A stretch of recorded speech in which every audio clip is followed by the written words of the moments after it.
cho nòng súng chu dư lây cho vui bên mái trường. Hello,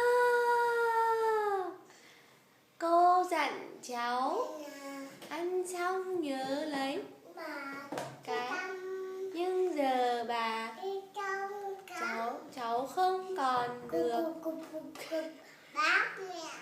bắn pin bằng chim.